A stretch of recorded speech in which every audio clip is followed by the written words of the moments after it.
श्री परमात्मने नमः। ओम श्री सत्य गुरुदेवाय नमः।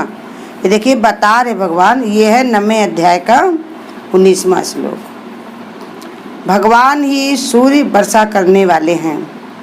मैं ही सूर्य रूप हुआ तपता हूँ, वर्षा का आकर्षण करता हूँ और बरसाता हूँ। हे अर्जुन, मैं ही अमृत अमृत्यु हूँ एवं सत और सत भी सब कुछ मैं ही हूँ। बता रहे भगवान कि सब कुछ मैं हूँ, सत्य और असत्य, और सूर्य रूप से मैं ही तपता हूँ। सूर्य के तपने, वर्षा का आकर्षण करने और उसे बरसाने से सभी दिव्य शक्तियों की ओर संकेत समझना चाहिए। जैसे सूर्य को और ये वर्षा को बताया कि ये विशेष इनका आकर्षण है। क्या होता है, सूर्य अपनी गर्मी देता है और वर्षा जब जल देती है तभी देखिए सारी सृष्टि हरी भरी और सुंदर लगती है। सूर्य करोड़ों वर्ष से प्रकाश और उष्णता का वितरण सारे सौर मंडल में कर रहा है। इसी शक्ति का उद्गम श्री भगवान ने चेतन शक्ति का एक अंश बताया है। समुद्र की अथाह जल राशि और भाप मेघों के रूप में बदलने, फिर वायु को वेग युक्त बादलों को इधर उधर पहुंचाने और उसके बरसाने में कितनी ऊर्जा लगती है, इसका अनुमान लगाना असंभव है। ये सब शक्ति भगवान की अनंत शक्ति से निश्रित होती है। भगवान ने बताया क्योंकि विशेष शक्तियाँ हैं। कौन सी? सूर्य को तपने की और वर्षा को बरसने की। क्योंकि अगर सूर्य तपे नहीं, गर्मी ना पैदा करे तो बीज में जो है उनको नहीं फूटेगा। अगर वर्षा उसको सींच कर हरा ना पानी दे तो ये हरा भरा नहीं होगा। और परमात्मा की ही शक्ति से सब होता है। विशेष शक्ति भगवान ने उसमें डाली हुई है, क्योंकि जिससे ये सारी सृष्टि हरी भरी रहे। जीव जंतु को भी देखो, मनुष्य को ही रख लो, जल ही जीवन है।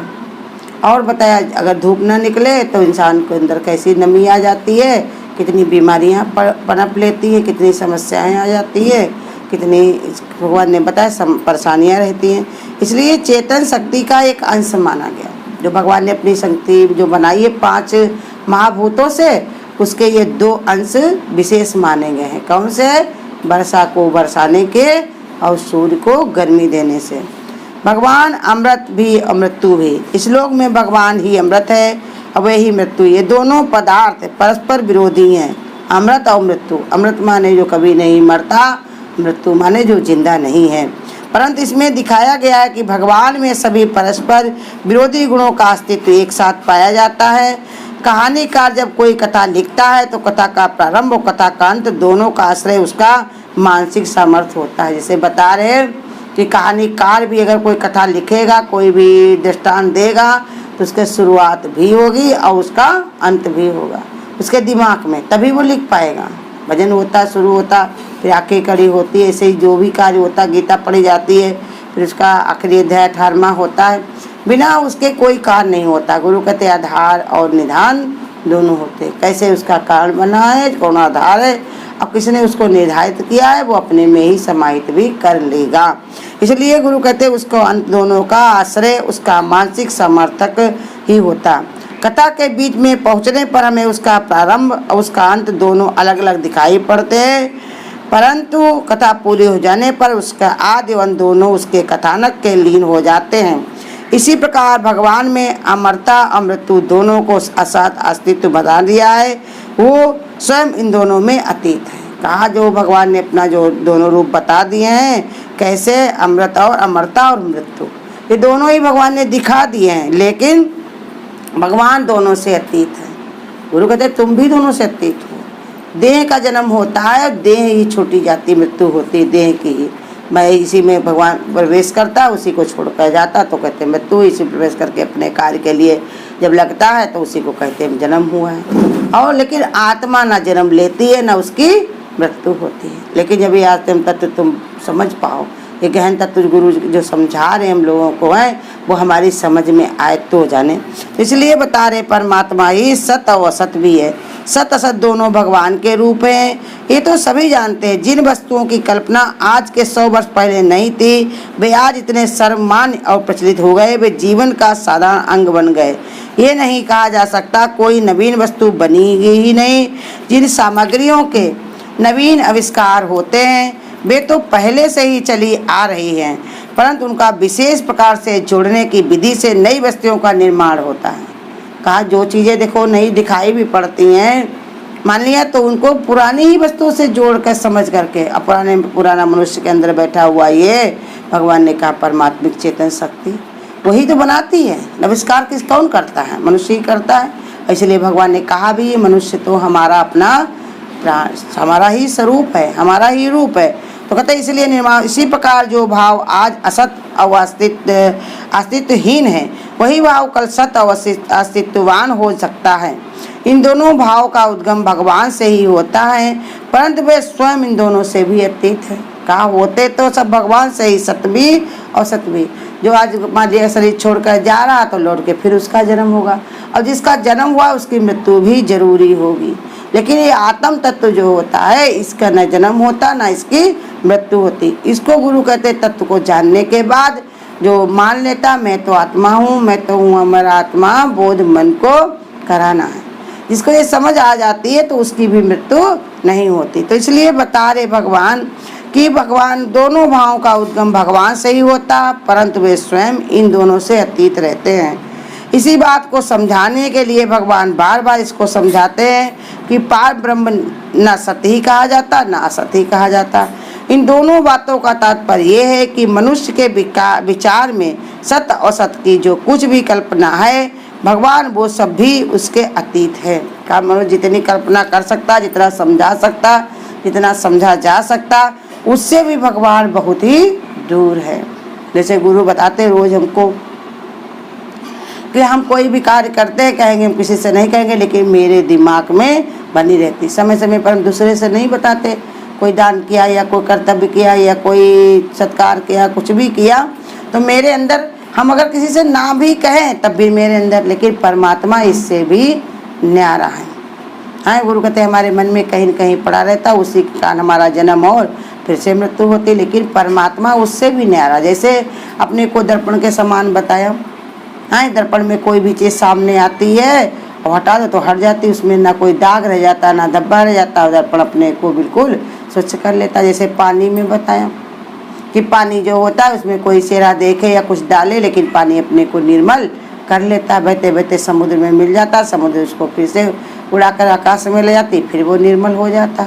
लेकिन अब ये बताया, हम सब लोगों को बताया कि हम कोई भी कार्य करते हैं तो उसमें ही फंस जाते हैं, उसी में लिपायमान हो जाते हैं। अगर हम किसी से ना भी कहें मेरे मन में पड़ी रहेगी, बीमारी का रूप धारण कर लेगी, कोई भी बात हमारे जौन है दिमाग में घर कर लेती है।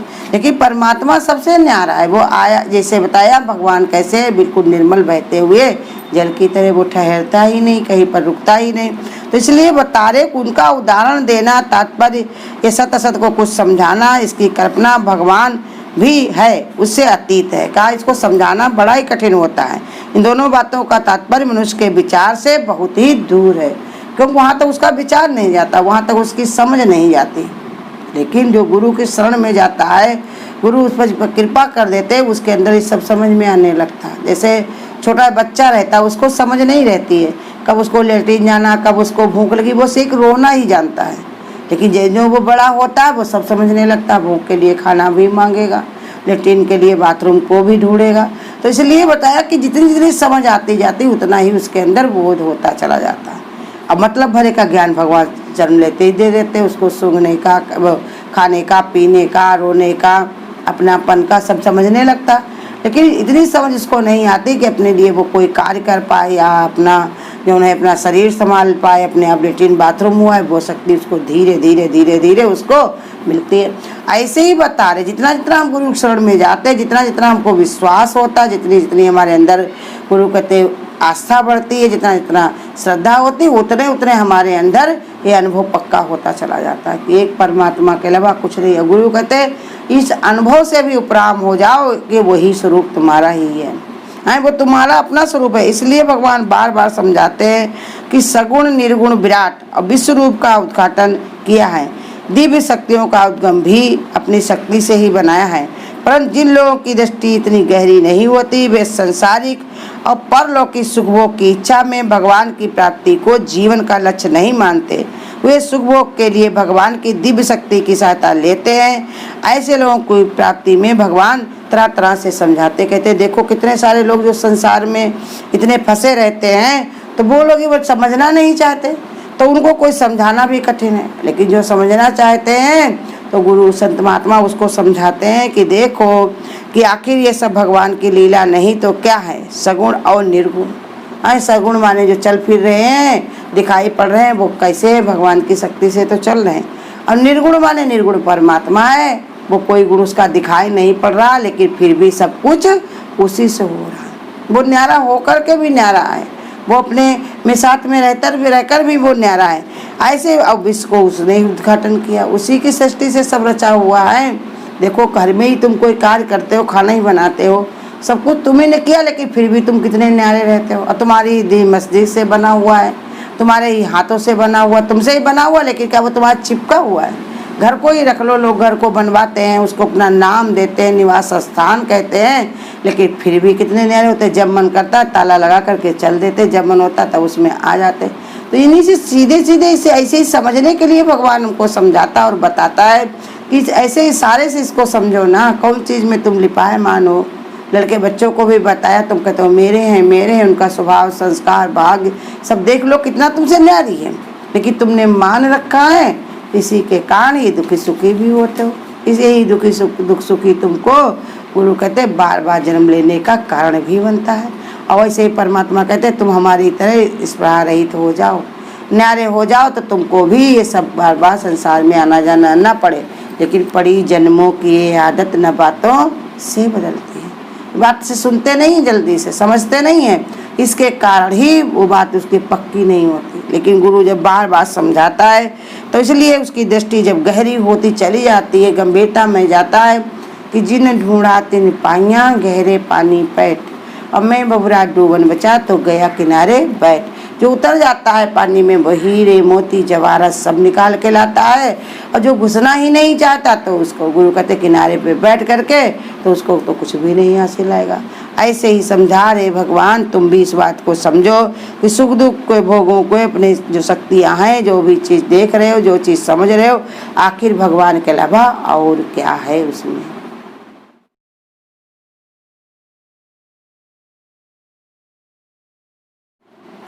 डूबतों को बचा लेने वाले, मेरी नैया है तेरे हवाले। डूबतों को बचा लेने वाले, मेरी नैया है तेरे हवाले। लाखों अपनों को मैंने पुकारा, सबके सब कर गए हैं किनारा। लाखों अपनों को मैंने पुकारा, सबके सब कर गए हैं किनारा। कौन भी तुम बिन भंवर से निकाले, मेरी नैया है तेरे हवाले। डूबते को बचा लेने वाले, मेरी नैया है तेरे हवाले। जिस समय तू बचाने को आए, आग से भी बचा कर दिखाए। जिस समय तू बचाने पे आए, आग से भी बचा कर दिखाए। आंधियों में भी तू ही संभाले, मेरी नैया है तेरे हवाले। डूबतों को बचा लेने वाले, मेरी नैया है तेरे हवाले। बिन तेरे चैन मिलता नहीं है, फूल आशा का खिलता नहीं है। बिन तेरे चैन मिलता नहीं है, फूल आशा का खिलता नहीं है। तेरे बस में अंधेरे उजाले, मेरी नैया है तेरे हवाले। डूबतों को बचा ले निवाले, मेरी नैया है तेरे हवाले। अगर आपको आज की वीडियो अच्छी लगी हो तो वीडियो को लाइक और शेयर करना ना भूलें। आगे की वीडियोस देखने के लिए चैनल को सब्सक्राइब करें और नोटिफिकेशन